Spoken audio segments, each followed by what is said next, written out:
जय हिंद दोस्तों। अगर आप केवल 12th पास हैं और आप लोग एविएशन सेक्टर में एज ए कैबिन क्रू अगर अपना करियर बनाना चाहते हैं तो आप लोगों के लिए सुनहरा मौका है, क्योंकि आकाशा एयरलाइंस के माध्यम से डायरेक्ट कैबिन क्रू के लिए रिक्रूटमेंट निकाला गया है और यह रिक्रूटमेंट सभी इंडियंस के लिए है। आप पूरे भारत में किसी भी स्टेट के रहने वाले हो, इससे कोई फर्क नहीं पड़ता है।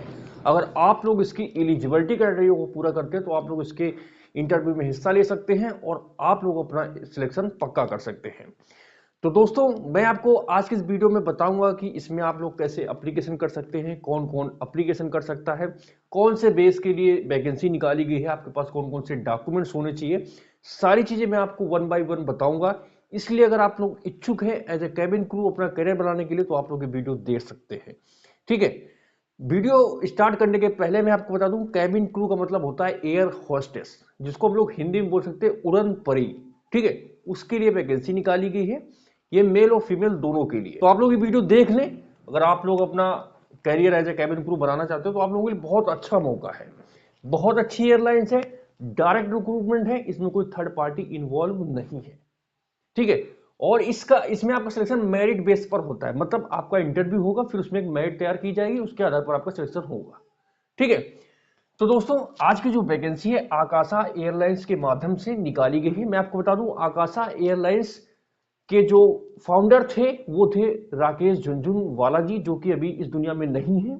ठीक है, उन्होंने अभी रिसेंटली 2 साल पहले एयरलाइन से स्टार्ट करी थी और बहुत ही फास्ट ग्रोइंग इंडिया में एयरलाइंस है, जो कि काफी अच्छा बिजनेस भी कर रही है। ठीक है, ये जो वैकेंसी है कैबिन क्रू के लिए निकाली गई है, मेल और फीमेल दोनों के लिए। ठीक है, इसमें ऑल इंडियंस अप्लाई कर सकते हैं, एक्सपीरियंस और फ्रेशर।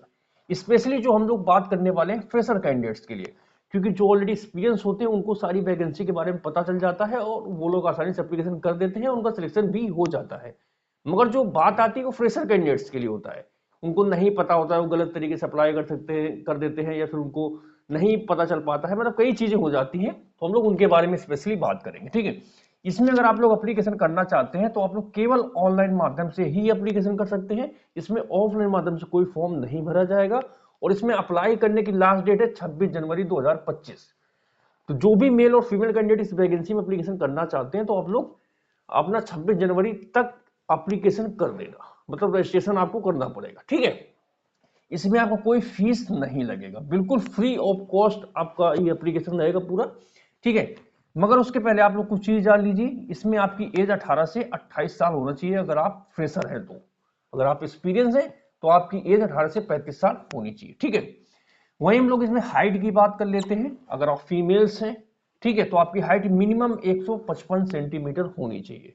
अगर आप मेल हैं तो आपकी हाइट 167.5 सेंटीमीटर 167.5 सेंटीमीटर आपकी हाइट मिनिमम होनी चाहिए। इसमें एजुकेशन क्वालिफिकेशन बहुत ही कम मांगी गई है, 10+2। केवल आप 12th पास हैं तो आप इसमें एलिजिबल हैं। आप किसी भी बोर्ड से 12th पास हो, UP board, Bihar board, Haryana board, ICSC, CBSE, जिस भी बोर्ड से आप पढ़े हो कोई दिक्कत नहीं। आपने 12th पास किया है तो आप इसमें एलिजिबल हैं, मगर कुछ चीजें और जान लीजिए, उसके बाद ही इसमें एप्लीकेशन करना। ठीक है, कैंडिडेट मेडिकली फिट होना चाहिए एज पर डीजीसीए नॉर्म्स। एक डीजीसीए की गाइडलाइन होती है, उसके हिसाब से कैंडिडेट बिल्कुल फिट होना चाहिए। तो जब आपका सिलेक्शन होगा तो आपका मेडिकल कराया जाएगा, तो कुछ उनके क्राइटेरिया होते हैं, उनको आपको फुलफिल करना पड़ेगा, तो वो बात की बात है, मगर पहले आपको सिलेक्शन इसमें लेना। ठीक है, बीएमआई की बात करते हैं। ये एक आपका बॉडी और जो आपका वेट होता है उसका एक रेशियो निकाला जाता है, जिसको हम लोग बीएमआई बोलते हैं। ठीक है, फीमेल्स का 18 से 23 तक होना चाहिए और मेल का 18 से 25 तक होना चाहिए। अगर आपको अपनी बॉडी का बीएमआई निकालना है तो आप लोग गूगल में जाना और वहां पे लिखना बीएमआई फॉर्मूला।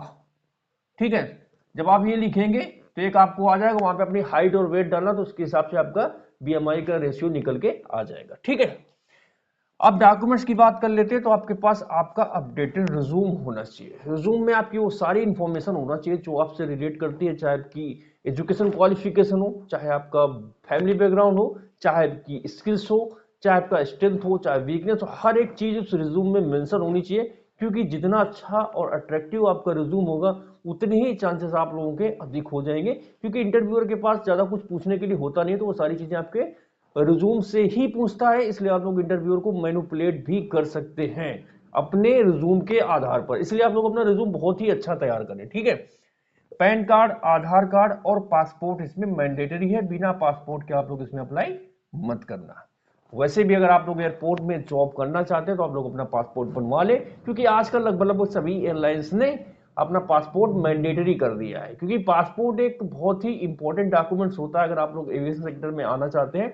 उसका रीजन ये है कि अगर आपके पास पासपोर्ट होता है तो आपका एईपी, एरोड्रम एंट्री परमिट, जो एयरपोर्ट का पास होता है वो तुरंत बन जाता है। बस उसका रीजन एक ये है, इसके अलावा कोई दूसरा रीजन उसका नहीं है। वैसे कैबिन क्रू की जॉब है, इसमें आपका मे भी हो सकता है अगर आप इंटरनेशनल सेक्टर के सिलेक्ट हो जाए तो फिर आपका वहां पर भी काम आ सकता है, बट इसकी प्राइमरी जो रिक्वायरमेंट होती है वो एईपी पर्पज से ही होती है, ठीक है, जिसमें आपका बैकग्राउंड चेक वगैरह सब कुछ किया जाता है, ठीक है। आपके शरीर में कोई विजिबल टैटू नहीं होना चाहिए, मतलब आपके शरीर में ऐसी जगह कोई टैटू ना हो जो बाहर से दिखता हो, या फिर ऐसा कोई निशान भी नहीं होना चाहिए जो दिखता हो। कपड़े के अंदर ढक जाए कोई दिक्कत नहीं, ठीक है। इसमें आपकी फ्लुएंट इंग्लिश होनी चाहिए, इंग्लिश इसमें टूटी फूटी नहीं चलेगी, आपकी इंग्लिश का लेवल बहुत ही अच्छा होना चाहिए। अब सैलरी की बात कर लेते हैं। मैं आपको बता दूं इसमें अगर आपका सिलेक्शन होता है तो ट्रेनिंग पीरियड में आपकी सैलरी लगभग 35 से 40 हजार के बीच में होगी। जैसे ही आप 9 महीने की ट्रेनिंग पूरा करेंगे तो आपकी सैलरी 50 प्लस होगी, ठीक है। और इससे ज्यादा अलाउंसेस लगा के 60-70 हजार तक आराम से इसमें पहुंच जाती है। डिपेंड करता है कि आपका सिलेक्शन किस सेक्टर में होता है। इंटरनेशनल सेक्टर में तो फ्लाइंग आवर्स लगा के आराम से 60 से 70 हजार सैलरी एक कैबिन क्रू कमा लेता है, ठीक है। तो बहुत अच्छी जॉब है, बहुत अच्छा स्कोप है, जिसकी इंग्लिश अच्छी है तो वो लोग इसमें ट्राई कर सकते हैं, ठीक है।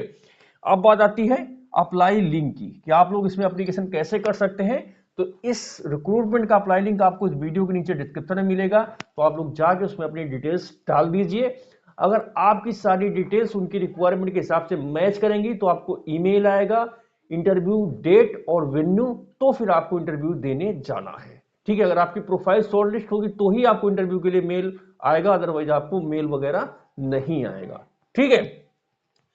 हायरिंग लोकेशन की बात करें तो ये जो वैकेंसी निकाली गई है गोवा एयरपोर्ट के लिए निकाली गई, मतलब जो आपका गोवा बेस है उसके लिए है।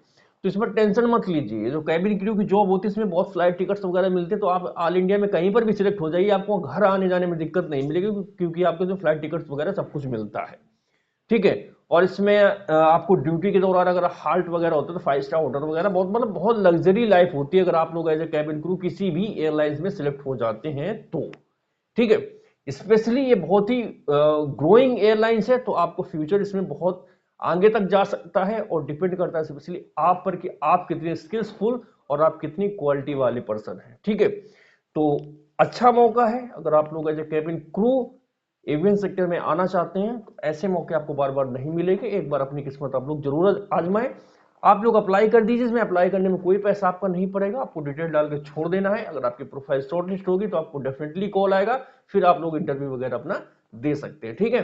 तो दोस्तों ये सारी इंफॉर्मेशन थी आकाशा एयरलाइंस में जो कैबिन क्रू की वैकेंसी निकाली गई है गोवा बेस के लिए जनवरी 2025 में, तो उससे रिलेटेड मैंने आपको सारी इंफॉर्मेशन दे दी है। अगर आपको जानकारी अच्छी लगी तो आप लोग इस वीडियो को लाइक कर सकते हैं और अपने भाई का चैनल बढ़ा सकते हैं, जिससे मुझे इसी तरह कंटेंट बनाने की ताकत मिलती रहे और मैं आपको समय समय पर सही इंफॉर्मेशन देता रहूं।